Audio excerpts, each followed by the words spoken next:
শেষ জামানার সবচেয়ে ইম্পর্টেন্ট জায়গা হচ্ছে এই প্যালেস্টাইন, এই জেরুজালেম। এই জেরুজালেম থেকেই শেষ জামানার সবচেয়ে বড় বড় ঘটনাগুলো ঘটবে। ওইখানেই দেখবেন দাজ্জালের সাথে লড়াই হচ্ছে, দাজ্জালকে মেরেও ফেলা হবে ওইখানে। ওই জায়গাগুলোতেই ঈসা আলাইহিস সালাম আসবেন, ওখানে ইমাম মাহদী, সবই ওখানে। শেষ জামানার বড় বড় ক্যারেক্টার সব ওখানে, সবই ওখানে। এমনকি যে বাহিনীর কথা বলা হয়েছে শেষ জামানায়, একটা বাহিনী, আল্লাহর সেনাবাহিনী, লড়তে লড়তে লড়তে লড়তে ওই জেরুজালেম পর্যন্ত চলে যাবে। পৃথিবীর কোন শক্তি ওদেরকে দমন করতে পারবে, এটাও হাদিস আসছে।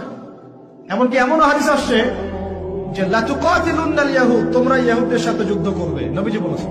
এমনকি কোন ইহুদ যদি, ওদের কোন যোদ্ধা যদি এই পাথরের বা গাছের পিছনে গিয়ে লুকায়, গাছ এবং পাথর কথা বলা শুরু করবে, ইয়া মুসলিম, হে মুসলিম, হে মুসলিম সৈন্য, ইন্না ওয়ারা'আল ইয়াহুদ তাআল ফাকতুলহু, আমার পিছনে একজন লুকিয়ে আছে, আসো একে হত্যা করে যাও। গাছ এবং পাথর কথা বলবে। গাছ পাথর কেন কথা বলবে? কারণ আল্লাহ পাকের জড়বস্তু দীর্ঘদিন ধরে এদের জুলুম দেখতে দেখতে অতিষ্ঠ হয়ে যাবে।